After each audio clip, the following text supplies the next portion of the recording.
Hey, Ghost Machine fans, this one's for you.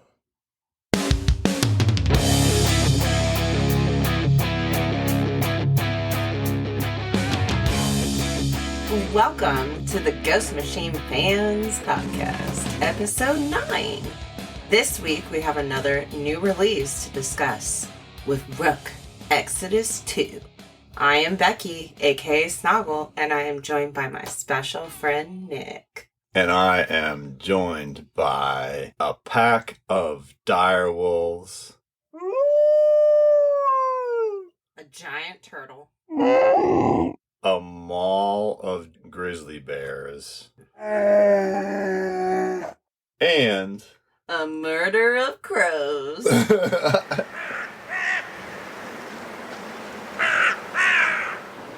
And Memorial Day weekend. Another new release week. It is a Memorial Day weekend. We are recording this on Memorial Day weekend. It is going to air on Wednesday, May 29th, as usual, which is 1 week after Rook Exodus number 2 came out. As usual, we give you a week. That way everybody gets up to speed in time to talk about it with us today. But there are no new Ghost Machine books that came out today. Sadness. Well, today being the day that this airs. Still sadness. Because it is still, we always air on a new comic book day, Wednesday. And there is no new one. But keep your eyes peeled out there. There is a very cool Geiger Volume 1 Deluxe hardcover coming out. I think it's now available for pre-order. If you want to talk about stuff that's new and coming out, it is new. And it has some really cool new art in it. There's like 30 pages of extra content. And that is definitely something new and neat. So our shout out is a little different this week. I wanted to take a moment and list off the answer to a recent question that someone in the Ghost Machine Comics fan page posited to the group, because it is pretty amazing. I'm going to take a second, and the question in the post is, I wonder how far out in the world this new company has gone. Where is everyone from? I'm from the UK, so this guy was from the United Kingdom. I'm just going to literally read out to you down the list really quick of every single one of the responses. California, Indiana, United States, United Kingdom again, Pennsylvania, United States, Ohio, that's me, Oslo, Norway, Spain, Dorset, United Kingdom, Italy, Staten Island, New York, Hampshire, United Kingdom, Georgia in the United States, Belgium, West Virginia, Mumbai, New Zealand, Kentucky, yeah. United States. There are so many people that aren't. It's like, you gotta say it. Another one from the United Kingdom. Another one, North Hertfordshire, United Kingdom. Texas, United States. Another Indiana. And last but not least, Michigan. I think I said a couple of episodes ago something about how one day I talked to people in like 4 countries and 3 continents about Ghost Machine. And it's just so neat to me. This group is almost 1,000 members in it. And there are literally people all over the world that are talking about this right now, even though, it's just getting started per se. I know there have been a few series coming out the last couple of years, but this is the moment when it has the absolute most momentum, and when we're starting to see series outside of just the characters of the unnamed, like the one that we're talking about tonight. So the shout out is to the wonderful admins of the Ghost Machine Comics fan page and everyone else who supports that page for just growing that community and hearing all of those amazing countries and states that are part of that group. It's really neat. Don't you think that's very cool? Neat. Here we come from the heart of the United States, Ohio. There was at least one Michigan in there. Well, I mean, people who aren't from the United States probably don't know the states within the US of A, and Ohio is shaped somewhat like a heart. Oh, that's true. Mm-hmm. Okay. Like he is. There it is. We did want to tell you two more things before we do our patented spoiler pause. And that is we are in the middle of another raffle because we exceeded 500 followers on the Instagram. When this airs, again, that's going to be on May 29th, Wednesday. We will still be halfway through the cycle of that raffle. We're raffling off another copy of Geiger 80-page Giant 1B, which is the first appearance of Simon Pure and his first cover appearance. We're also raffling off a Rook Exodus Choose Your Animal hoodie, courtesy of JoeD316. That's JoeDee, the number 316 on Instagram. Go ahead and follow if you don't. And she was kind enough to donate that hoodie for the raffle. We're going to be giving it away. Can I participate? Because I really need that hoodie. Well, I have a question for you. Wait, is it a crew neck? No. Is it a crew neck? I don't think so. It's a pullover. So no, that's a really good question. That if you, I probably shouldn't. No, if you want to participate, you would need to know how. So that's a fantastic question that you have. You're welcome for setting you up there, special friend. And the way to participate is you need to go to our Instagram page, which is just Ghost Machine Fans. Go ahead and follow us on there, and then you'll see a post, a very recent post that very clearly says raffle giveaway right in the middle of it. It's a reel. Go ahead and watch that reel, like that reel, hashtag Ghost Machine Fans that reel, and then most importantly, tag somebody on the post that doesn't already follow us to share the love and hopefully get some new people into reading Ghost Machine. There are already like over 140 comments on the raffle that we started because, like I said, we started it a couple of days ago, and it's going to run until 11 p.m. Pacific Standard Time on Saturday, June 1st. So you can go in there, you can enter. It's only one per person, but you can go in there and do that. And there are already people, it's really neat, when they're adding their friends or tagging their friends, they are telling them like, hey, this is a series you might like, or hey, you should check this out. It's not just like, hey, I'm trying to win this comic book or whatever. And that's the spirit of what we're trying to accomplish with these. We're trying to grow the community, let people know about it. So make sure to enter the raffle. That's how you do it. Last thing that we wanted to announce, another housekeeping item. We get a lot of cool emails from people for various things, but we don't get any emails that are like, hey, here's a question, talk about it on the show. So we would like to incorporate a listener mail section to our podcast. We'd like you to email us either a question or even a comment to produce some sort of conversation that we can hopefully use to entertain you thoroughly with. And it can be, we don't want to suggest anything because we would love it if you would come up with whatever your goofy question is or whatever your serious question is. And if it's one or the other, we will do our best to treat it as such and like do proper research if it's something like that. Like if you had a historical question or whatever, we would do our best to answer your question or respond to your comment. What do you think of that, Snoggle? What do you think like it. Yeah, or Ghost Machine Google. Ghost Machine Google. Mm-hmm. Well, I'm not saying that we're like qualified to answer all their questions. We're not. Well, I guess Google isn't necessarily always qualified to answer all your questions either. No, it's not. And that's part of the problem, though. At the same time, we'll do our best, Yeah.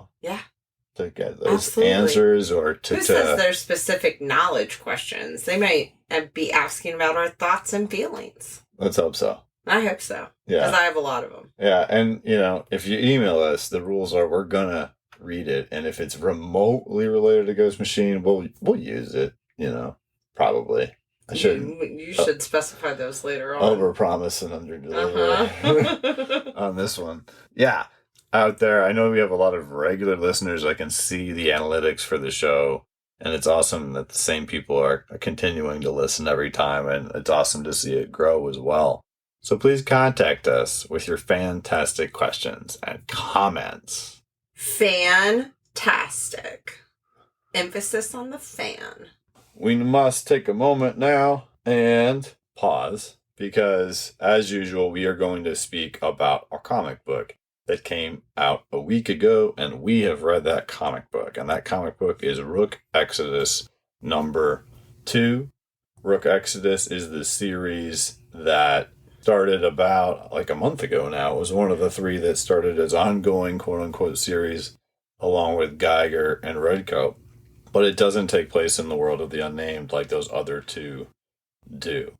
Before we talk about that anymore, we're just going to go ahead and pause and say, if you don't have this comic book and you haven't read this comic book, you should run out to your local comic book store and get a copy of it, read it, come back, and start the podcast back up. We will wait for you. We'll be right here if you press pause. We will not go anywhere. It's fine. And then you will be prepared for the context with which we are going to discuss it. That being said, Snoggle, we haven't discussed your relationship with the world of Rook Exodus yet because you weren't with the podcast when we had issue 1. Yeah, somebody forgot to ask me if I wanted to participate. It's funny that you say that because not only was I thinking you would kind of be lukewarm on some of these books, I thought you would be least warm on this one, but you read the first issue and this one to get caught up. And it sounded to me, when we were briefly discussing this privately, that actually you are very enthused about this one. I mean, it's so stinking cool.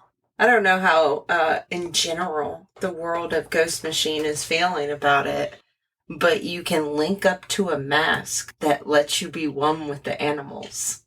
Like, that's sweet. And of course, like, the strong female character who comes in to this book is in charge of the wolves, which is, like, arguably one of your favorite animals. Yes, I do agree. Wolves are in my, like, top 3. Probably my top 2. And... what's the other one? Manatees. Wolves riding manatees. Underwater. Well, no, probably wolves and polar bears. Oh, yeah, polar bears. Yeah, or giant turtles. No, so what I was going to say, you said a second ago that, of course, the strong female is leading a wolf pack. Is that because wolves are typically matriarchal? I don't know. I say I like wolves No, I a just lot, think it's cool. Oh, you just think it's cool? Okay. I have no I factual thought information about the hierarchy of wolves and how they... I mean, I believe that they are, like, kind of like a pack animal. Oh, yeah. Usually it's an alpha male who leads those packs. Yeah, Maybe they're similar to lions. No, I think... it's different. Yeah, it's different. Because in lions, the women go and get the food. Well, on the Rook Exodus Choose Your Animal hoodie, I think there's a lion head. And in some of the adverts in the back some of these, there's a lion. So that's coming, you know. But don't get confused. That's a wolf. They're actually dire wolves, technically, which is a larger, more dangerous, more feral, whatever, blah, blah, blah. I've watched wolf. Game of Thrones. Okay, there you go. But give us your first impressions of the series. You're saying it sounds like you're immediately hooked by the concept of the tech related to the animals and the aesthetic of the coolness is what you seems like you're getting out of it. Yes. Dear listener, this is not too far off from technology that we're actually, like I say we, like it's me and Nick here, developing it. But they're actually, if you look it up on the internet, they're coming up with an AI that can help you talk to animals. Did you know that? Like, in what sense? Like, how do you talk to them? How do you do that? I didn't deep dive into it. It was a blurb on my Facebook. Oh, okay. But it is like it's like, probably just... like telepathically or no. like with your hands?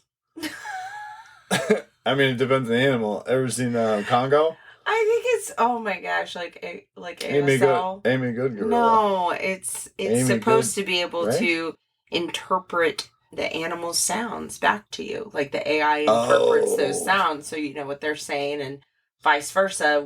They're trying to make it so we can communicate back.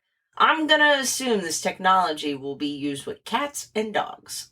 That will hopefully allow us to judge the spectrum of what those creatures can understand, because you'll end up having to limit what you say to them once, you know what I mean? Like, they don't understand complex ideas. the only things they're going to really say back to you are yes, no, poop, food. You have food, a very high sleep. opinion on cats and dogs. No, cat won't say any of that. Cat will say, screw you, I'm going to bed. You're ridiculous. A dog will say some of those other We things. now know where Nick falls on the cat versus dog argument. And both of the people on this show are allergic to cats, so like, whatever. Yeah, but I suffered for years because of my love for the furry creatures.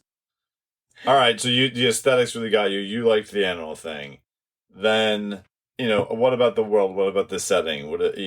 Literally, the water on this planet is drying up by the day, as we saw from the first issue, even though that water really isn't mentioned that specifically in this one. So at the point that we had left off the previous issue, and by the way, this is another one that Jeff Johns wrote, and this time the art is by Jason Fabach, who was the artist who was kind enough to support the podcast when we first launched. He's been hopping on the Instagram and commenting on different things, and he's been very encouraging this whole time. It keeps us motivated to release on time every week. It's another amazing job with his pencils and inks, I believe. And then Brad Anderson, as usual, did the colors. And Rob Lee, Best Letters in Comics, which are really, I'm going to spend a little bit of extra time on Mr. Lee's letters this time. And there were 2 covers. In both cases, they were drawn by Jason Fabach and colored by Brad Anderson. There was a really neat cover with Rook and Direwolf. Just to clarify, Direwolf is the female character that you were referring to that you think is cool. Mm-hmm. And Rook is the guy that has the murder of crows. He has control of Rooks, Ravens, and Crows. Very cool, very 90s, very metal, very fun to me. I really like that character. And they did both covers. There was one that was just the 2 of them hanging out, like standing in like the sun in the background. It's really cool. And then they had another cover that was just Rook's helmet. Is the second one. I like how you described the hanging out. The next time you and I hang out, I'm definitely going to be holding some sort of weapon with a sword on the end. And you're just going to be casually, like, with this ridiculous gun. With Direwolf. Yeah, just hanging out in front of the sun, looking epically awesome. Yeah, it's like phone wallpaper worthy. Oh, yeah. For sure. They're both really great covers. But we haven't seen Direwolf. She was on a cover for Ghost Machine number 1, one of the variants. And she had a bio in Ghost Machine number 1, and she was like in a panel or 2 at the end of the short story in Ghost Machine number 1. But we barely have seen her. The Rook Exodus number 1 didn't have her in it at all. There was a lot more focus on swine. And that really brings me to one thing that I wanted to bring up, which is that a lot of people in that last page of the last issue, where Ursaw the Bear Warden, who was not the original Bear Warden, we find out later, but Ursaw the Bear Warden takes out swine, and he says that his skull is crushed, and he's holding his helmet, and we were all like, there's no way he's super dead. He has a bio page in Ghost Machine number 1. Swine did. You could even buy swine t-shirts on the website. You could buy swine t-shirts. Well, maybe they backflash. Maybe they retconned it. Maybe they decided people don't like pigs as much as we thought. They would kill him. Yeah. I don't know about that. But no, really. So in the first page of this comic, it sets the tone in the same way that the other one did. It sets the tone with her walking through this just ridiculous scene with the coolest boots I've ever seen. They are really cool. And it's like this great juxtaposition, just like, do you remember in the beginning of the first issue how there was that electronic readout that kind of told you things? This is similar, where we get what is clearly an example of a corporate commercial for the Better World, for moving to Better World, which is the Better World Corporation named this planet Exodus because it was where you could go and you could, if you were wealthy enough to leave, you could come here for a better life because Earth was dying or whatever, like a place that nobody wanted to be anymore for all the post-apocalyptic reasons that you know. And this commercial is great because you see Direwolf in her epic boots, like walking through these dead corpses. I'm assuming Swine's warthog Pumbaa is dead there too. That's another one. Like, they even named one of his guys. Like, I thought we were going to one day have a Swine and Pumbaa action figure, but I'm going to let it go. So the commercial is really neat as she's just walking along with her direwolves through these corpses and then eventually finding Swine dead. Tired of the pollution, the people, and the problems you're up against every day? Well, we sure were, and that's why we created a better world. With our patented Better World technology, our Earths are meticulously designed down to the last blade of grass, afternoon breeze, and singing songbird for you and your family. Leave behind the overwhelming struggle of an out-of-control world that will never be under control. Escape to a better world today. That last part I was wondering about if it's like part of the slogan or like the radio dying out. I think it's part of the slogan. I think it's like the way you did it. Probably. I don't know. I'm typically right. That's true. And so we hear that in the background. It reminds us of the setting. It reminds us of where we are. In the same way that readout did in the first one. We begin with irony. Yeah. What do you mean? Well, escape to a better world today, and it is like clearly tragedy. Oh, yeah. I mean, he seemed like such a cool guy. Swine. He's like, let's drink beer. Why go build a, rocket ship to get off this place? No thanks, bro. Gotta hang out with me and my pig tribe. So Direwolf sees him, realizes that he's dead, and then she needs something. And it's the first time that we see this cool Rob Lee sound that leads us to these really neat, like almost, it reminds me of in Iron Man's helmet when he has like certain things happen and there's this voice that confirms things or whatever. But like this one's just kind of like a confirmation sound, I guess. It's not as much of a personality, but you see this sound that's like and that indicates that she's done something with her helmet, and then you hear this internal Canis Lupus connection re-established.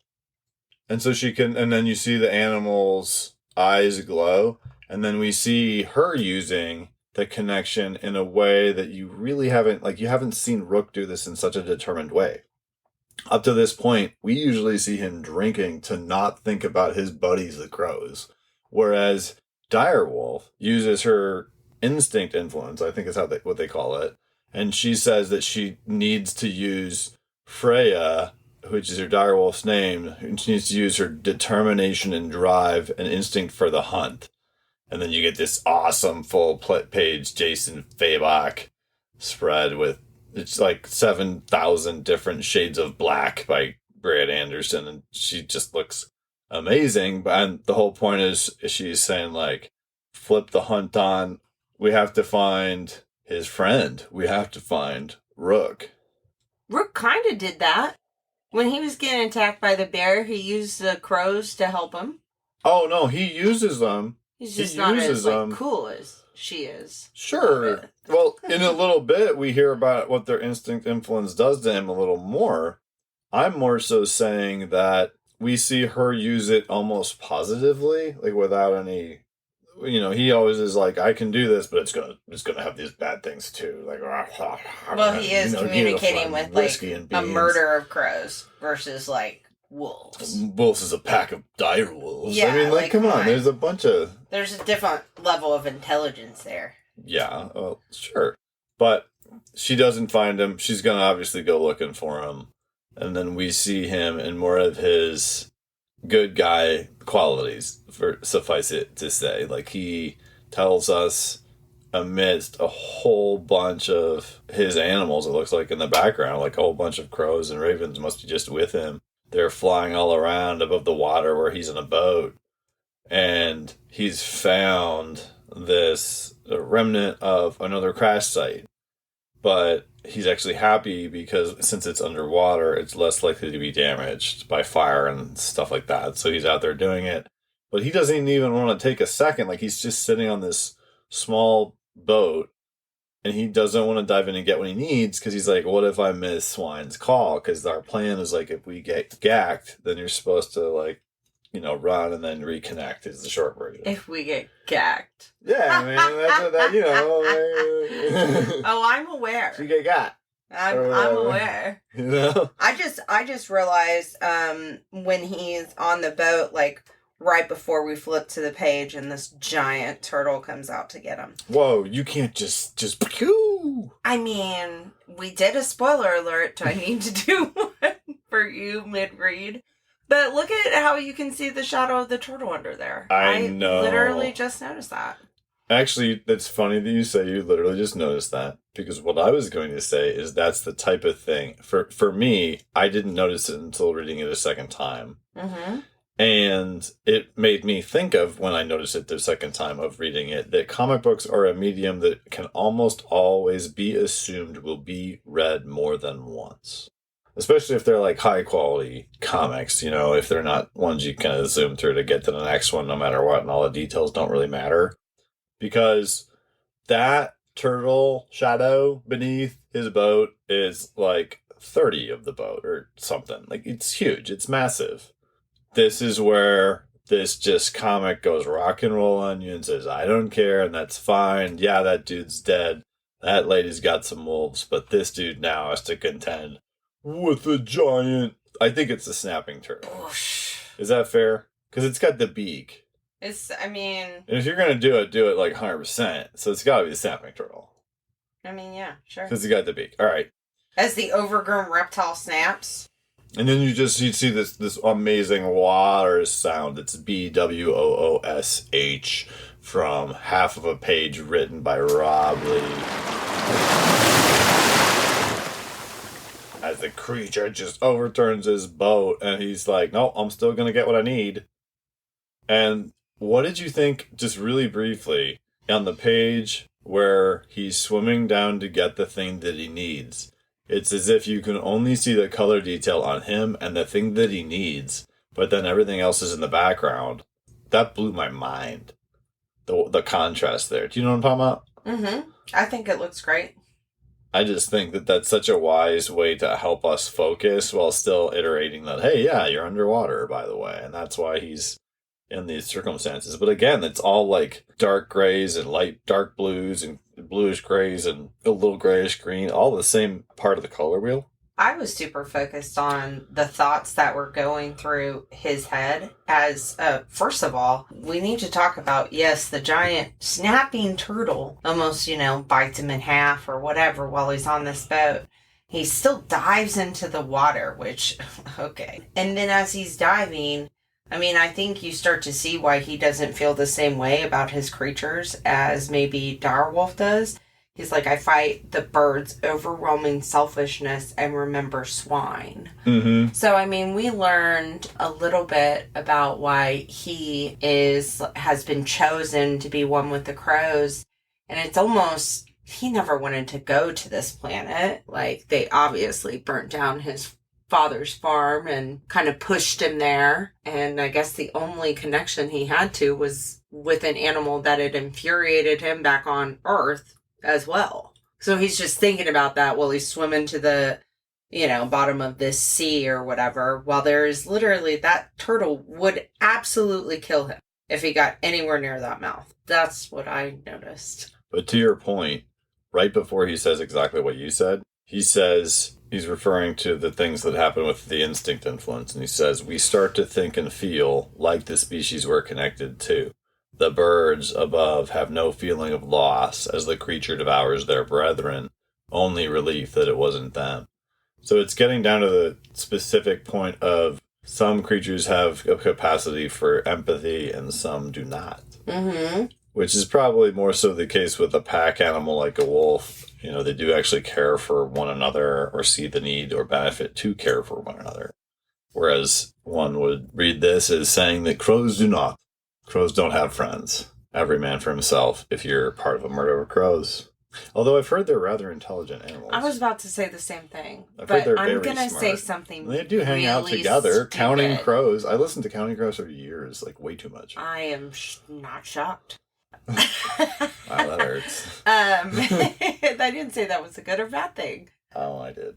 So he gets out of the water. Like, you make a pretty good point. Like, he has all this gear on, and he still is able to get the thing that he needs, get out, get all the way to his, like, wrist thing, and send his dune buggy precisely in the right spot. And I'm not knocking it. Like, he's epic. I support this guy 100%. I want this guy to win. And he just knocks this turtle out with his dune buggy and proceeds to return home and fix the rocket. And, you know, it's like really, really miserable, super miserable. He fixes the rocket, but he says he can't really feel any sense of celebration because, again, to your point, that the birds don't feel that. Like, apparently crows are no fun ever, no matter what. And he does end up, as usual, like drinking a lot, but he does it at this pizza place, and you'll notice he is eating out of a pizza box as if somehow he's still able to get it like up and running and cook a pizza. I sure hope so. At least there's that. That's surprising to me, but I don't know. He could just be using the pizza box for who knows what. It might just be there because it's a pizza place. And that's where we first start to see him and her and what their relationship is. What did you think of their dynamics, Snoggle? I mean, you could tell instantly there's some angst there. She was obviously someone who trained everybody to do the job that he's doing. I mean, you can see a little bit of sparks. Maybe we'll get an enemy to lovers trope. Lovers to enemies to lovers. We'll see. Well, I think the whole thing is that they had a thing, but then she wasn't allowed to do it because it was against the rules, like the company. Because as you recall, wardens were employees of the Better World Corporation. And so apparently they weren't allowed to fraternize.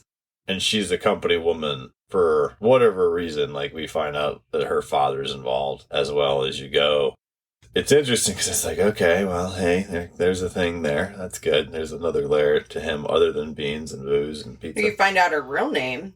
You do. That can show that they're on a different level. Yes. And that was pretty cool. That was a very... Is it Donica? Like Monica? Yeah, I think so. But with two N's, Donica.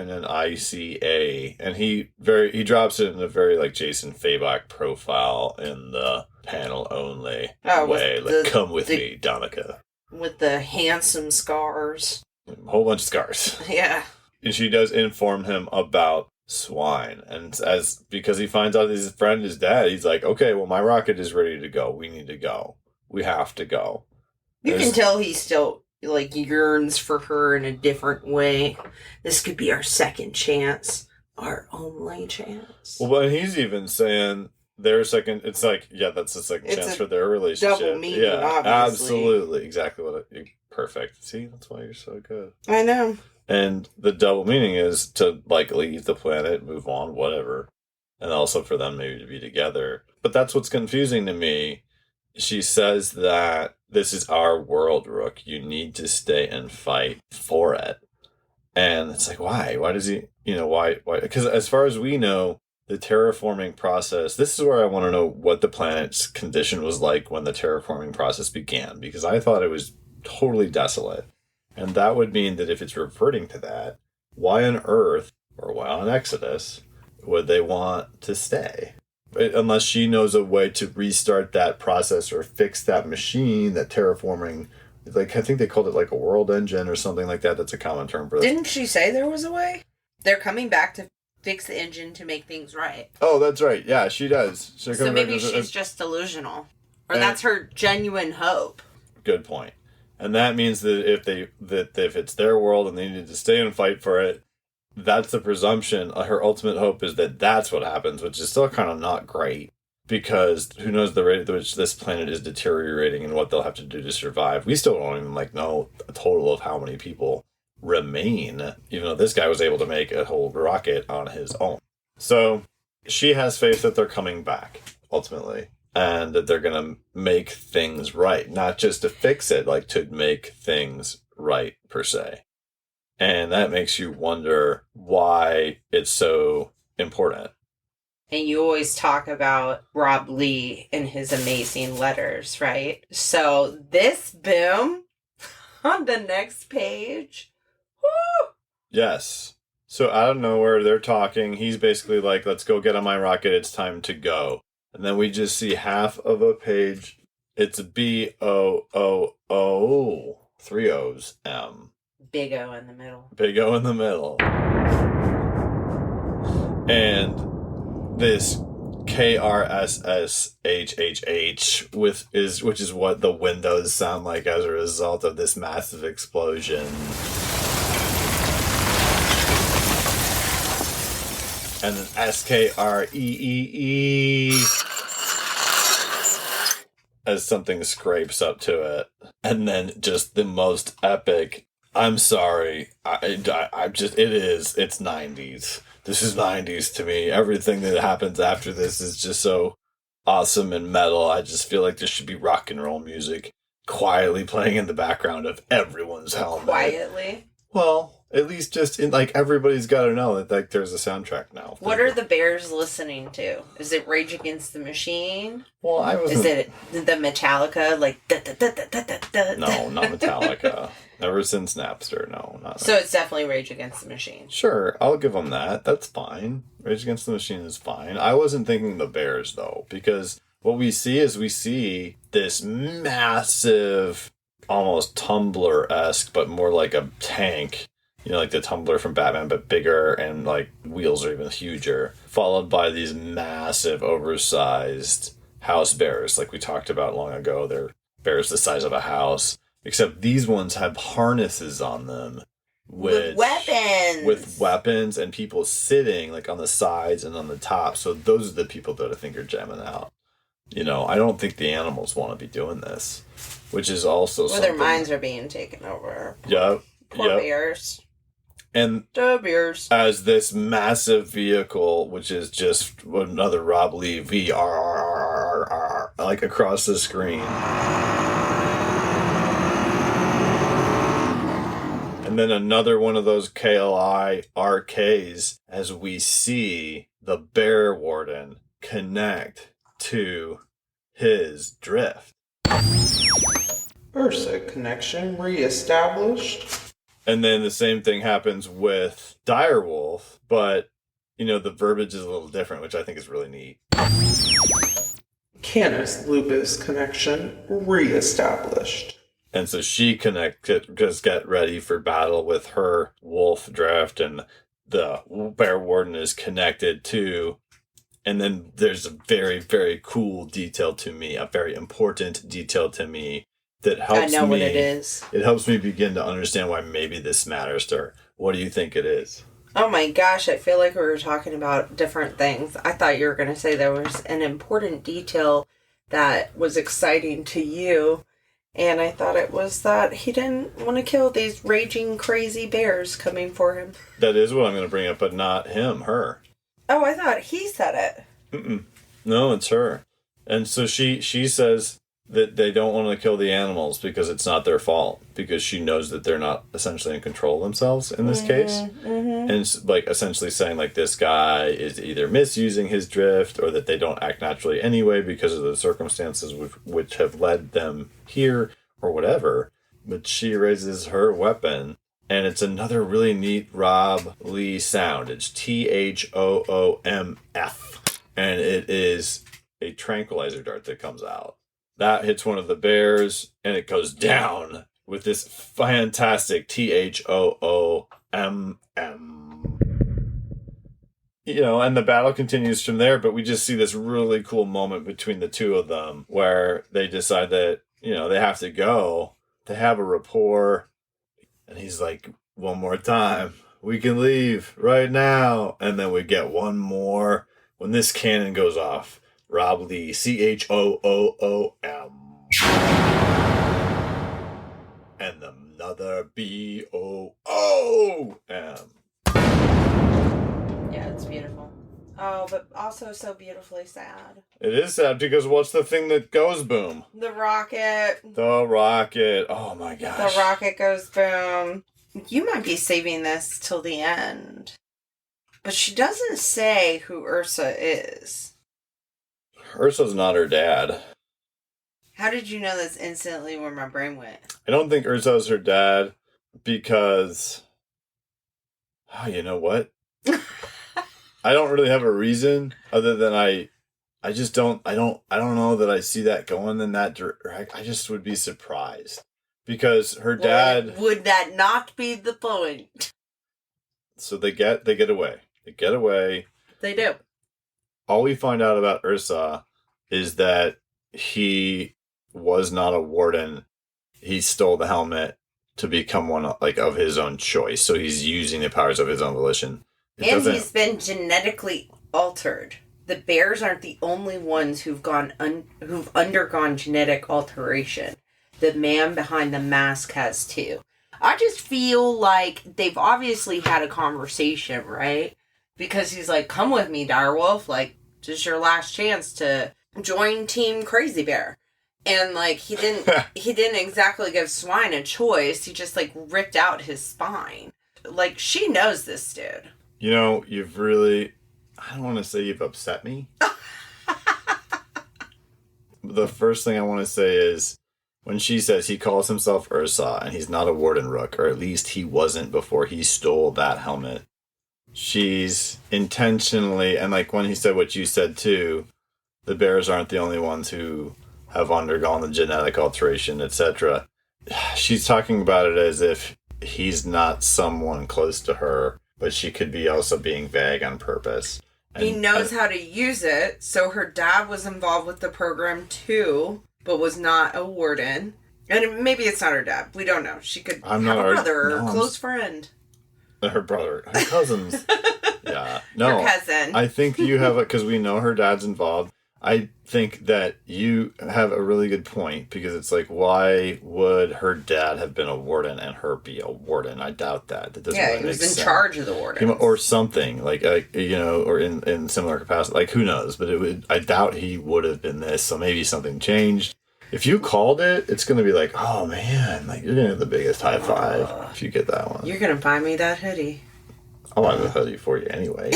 I'll get you another one of your own. If it turns out that this dude, like on this last page, that literally he's holding like a chainsaw chopper thingy. Yeah, it's what like would you call that? I would call it like an axe. Yeah, with a chainsaw axe built into it. So it's like he turns it on. I need to know how that operates. Well, that's the thing. He's got a gang with him, and they have a tank, and his other. They're all wearing skulls. One of the guys has a bear pelt also, and they're like the bear gang.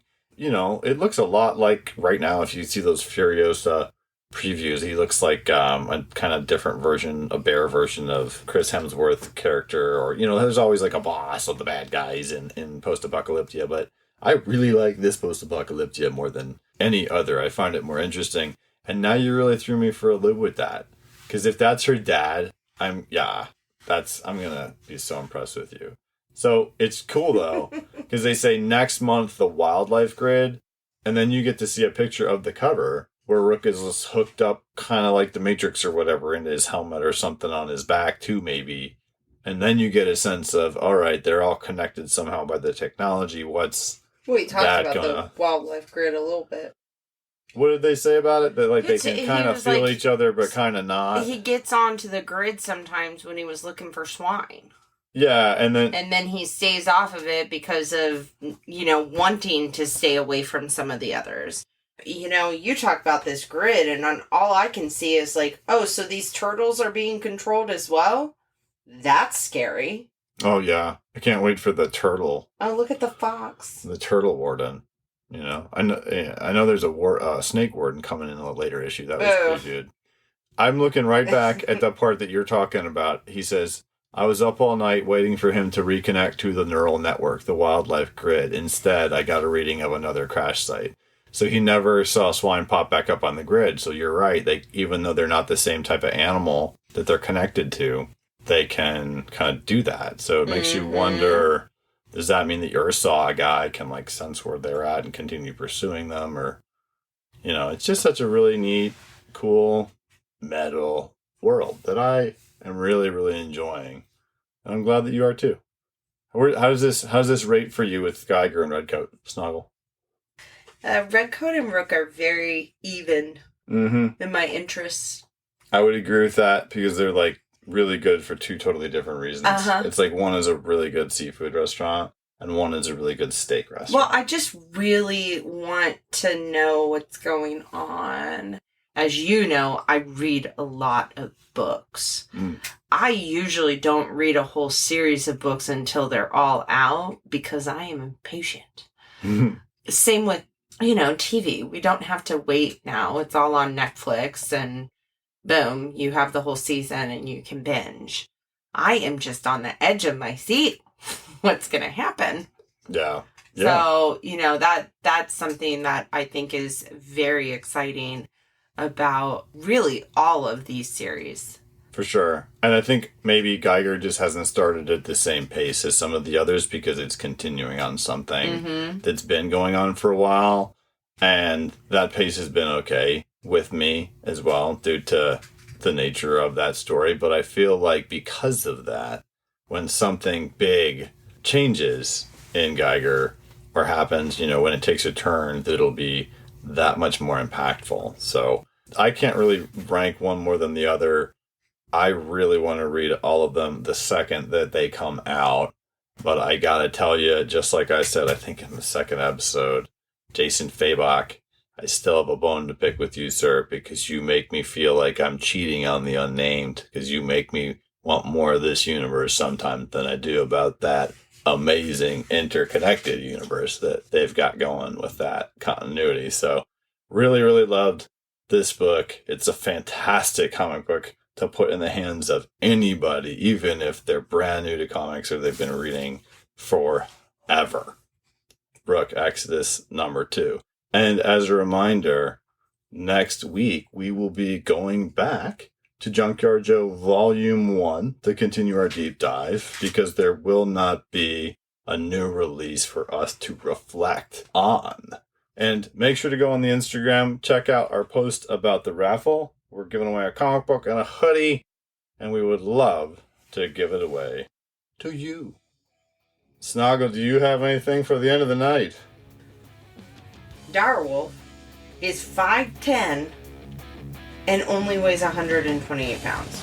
Do you know how skinny that is? Yeah, I wasn't sure how. I know you said those boots are really cool, which made me happy, but I was surprised that somebody like out in the wilderness running with animals would have wedges heels. on. Yeah, any kind of wedges. I mean, 5'10", 128 pounds. She is so skinny. Is that similar to like how lean a wolf is? Am I not a dire wolf. Yeah. Well, it is a post-apocalyptic world, and it's hard to get much to eat. And she's obviously like probably a vegan because she does not want the animals to get hurt. So I got all the reasons. Whatever you need. Like 5'10", she would be unhealthy. That's an unhealthy weight. What's Taylor Swift? Taylor Swift is 5'11". And she weighs how much? I doubt that she put it on the internet.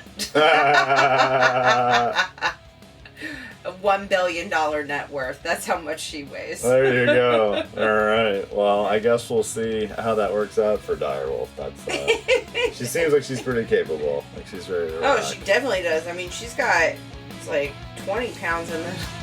Never mind. We're done. Well, on that note, thanks very much for joining us again on the Ghost Machine Fans Podcast.